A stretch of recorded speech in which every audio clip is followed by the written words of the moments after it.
afya ya wanaume katika eneo bunge la Kibwezi katika kaunti ya Makueni umejitokeza katika hospitali ya kaunti ndogo ya Kibwezi kuchanga damu ili kuwasaidia akina mama wakati wa kujifungua pamoja na kuwahudumia wagonjwa wa dharura.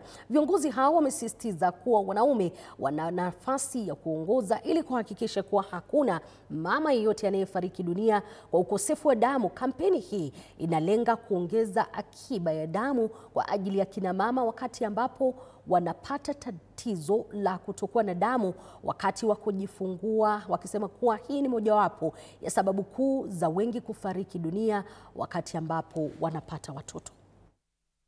Umuthi twina kampeni ya kuona nata anainji enenthi ma Kibwezi makukwatiania kumya thakame nikana wese kwithia masipitali maitu mena thakame cia mithemba yonthe kila wakati thakame mbingi tuma cia maskulu ila skulu.